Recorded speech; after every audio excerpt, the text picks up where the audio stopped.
우리 민주당은 6월 3일 지방선거에서 승리하지 못했습니다. 내란 청산과 민생의 회복, 이재명 정부 성공의 발판 마련이라는 목표도 이루지 못했습니다. 우리의 방심과 나태가 부른 이 참담한 결과를 깊이 성찰합니다.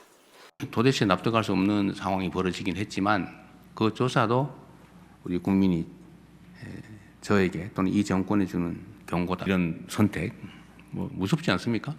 정 대표는 비판과 질책을 겸허히 받들겠다며 이재명 대통령의 선거 결과 평가엔 공감한다고 언급했습니다. 반성할 것은 반성하겠다. 성찰할 것은 성찰하겠다. 민심이 천심입니다. 국민이 곧 하늘입니다. 국민을 이기는 정권은 없습니다. 국민은 영원하고 정권은 짧습니다. 국민이 곧 하늘입니다. 국민을 이기는 정권은 없습니다. 국민은 영원하고 정권은 짧습니다. 국민이 곧 하늘입니다. 국민을 이기는 정권은 없습니다. 국민은 영원하고 정권은 짧습니다. 대통령께서 취임 1주년 기자회견에서 하신 말씀처럼 우리는 이겨야 할 곳에서 졌고 과연 죽을 힘을 다했는지 이 결과를 국민의 경고로 받아들여야 합니다.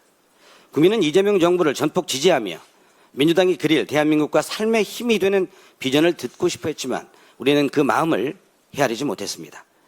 공천 갈등과 선거 과정의 삐걱거림은 중도층, 청년, 영남 민심의 거부감을 안겼고 우호적인 야당과의 관계 관리에도 실패했습니다. 국민은 언제나 옳습니다. 생사를 도려내는 혁신으로 유능한 집권 여당으로 다시 태어나지 못하면 우리는 가장 성공한 대통령을 배출하고도 정권 재창출에 실패할 수 있습니다.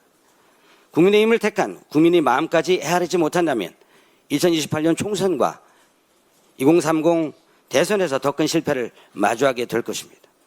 국민이 죽비를 내리치는 지금이 혁신의 마지막 기회입니다. 깊은 성찰과 새로운 각오로 유능한 집권 여당으로 거듭나 이재명 정부의 성공과 대한민국의 대도약을 이끌어야 합니다.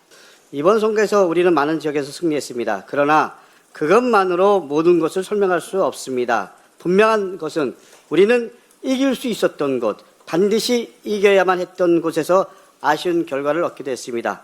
기대했던 지역에서 국민의 선택을 받지 못한 것도 있었습니다. 이재명 대통령께서 분명히 말씀하셨습니다. 납득하기 어려운 결과가 나왔다. 이번 선거를 졌거나 반드시 이겨야 할 곳에서 졌다면 성공이라 말할 수 없다. 저는 대통령의 이 말씀을 무겁게 받아들입니다. 그리고 지도부 모두는 무겁게 받아들여야 된다고 생각합니다.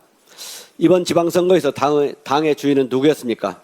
어려운 경제 여건에서도 소중한 당비를 내고 거리에서 피켓을 들고 비오는 날에도 유세차와 함께 거리를 누비고 띠약볕에도 이재명 민주당을 목청높여 외치며 우리 민주당을 지켜내신 당원 한 분 한 분이 바로 우리 민주당의 주인이었습니다. 대한민국의 주권이 국민에게 있듯이 민주당의 주인도 당연히 당원입니다. 정청래 대표 등 민주당 지도부가 네. 대통령의 벽오동 심은 뜻을 알아야죠. 벽오동 심은 뜻이 의원님 해석하시기에 뭔가요? 나가라요. 나가라. 책임지고 나가라. 예. 그리고 호동잎 떨어지면 가을이 온 것을 알아야죠. 예. 호동잎은 떨어졌는데 예. 지금도 이런 생각하는 건 아주 나빠요. 그래서 저는 예. 우리 민주당을 위해서 물론 정청래 대표가 탄핵, 예. 내란 청산, 예. 3대 개혁 업적이 많습니다. 예. 잘했어도 백공일과예요. 예. 정치인은 한 가지 잘못하면 국민은 책임을 물는 거예요. 예. 그래서 저는 수습의 길은 예. 지금 오늘 드디어 말이죠. 예. 어제 오늘 이재명 대통령의 지지도가 70%에 가까웠던 것이 예. 오늘 급락했습니다. 급락해가지고 데드크로스. 예. 부정평가가 더 많아요. 예. 그리고 민주당의 지지도와 예. 국민의힘 지지도가 1.8%만 더 높아요. 예. 이런 사태를 보고도 민주당 지도부가 함구하고 있다? 예. 도대체 의원총회 한번 안 열리고? 이건 민주당의 생명력이 없는 거예요. 예. 그래서 저는 정청래 대표 등 지도부가 예. 총사퇴하고 예. 책임을 지고 불출마 선언해라. 예. 이렇게 촉구를 합니다. 우리가 이재명 대통령 하나 보고 있었는데 예. 70%에 가깝던 지지도가 예. 아니 데드크로스 부정평가가 더 많아지는 예. 일부 여론조사를 보고도 아무 소리 않고 있다. 예. 또 20% 내외로 앞장서던 우리 민주당의 지지도가 예. 내란 정당 예. 국민의힘과 떨어져도 예. 아무 소리 않고 있다. 예. 이건요 강 건너 불난 게 아니라 예. 지금 우리 민주 당사에 핵폭탄이 떨어진 겁니다. 핵폭탄. 예. 예. 이걸 보고 가만히 있어요? 예. 저는 양심에 털났다고 봐요. 참 미묘한 부분인데요. 일단 형식적으로 객관적인 수치로만 보면 정청래 대표가 이긴 건 맞죠. 그러니까 승리를 이끈 것도 맞고요. 맞는데 어제 이재명 대통령도 얘기했지만 기준이 뭐냐에 따라서 평가는 달라질 수 있는 거거든요. 격전지에서 패배하거나 서울시장 자리를 되찾아오지 못했다고 하는 거는 다른 지역 선거와 거의 맞먹을 만큼의 충격이었던 거예요. 이 대통령이 2, 3일 동안 표정 관리를 못했다고 할 정도로 오세훈 시장하고 계속 갈등을 벌릴 수밖에 없고 오 시장이 이 대통령하고 맞서는 모습을 보이면서 몸집을 불려갈 가능성이 매우 높다는 거예요. 그런 면에선 서울시장 이룬 게 이 대통령 입장에서는 굉장히 아프고 또 좀 답답하기도 했을 것 같아요. 근데 정청래 대표는 저런 식의 태도를 보인단 말이에요. 저는 굉장히 중요한 타이밍을 자꾸 잃고 있다고 봐요. 정청래 대표는 일단 선거에서 아주 굉장히 박한 평가를 받는 거예요.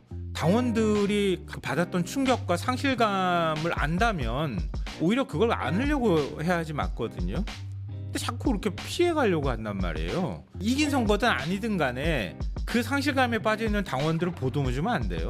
정청래 대표의 그릇이 작다는 걸 지금 보여주는 거나 다름이 없잖아요. 만약에 뭐 본인이 사과를 했다고 해가지고 정청래 대표한테 무조건 책임지라고 다음번 당대표 나오지 말라고 그렇게 얘기할까봐 그러는가?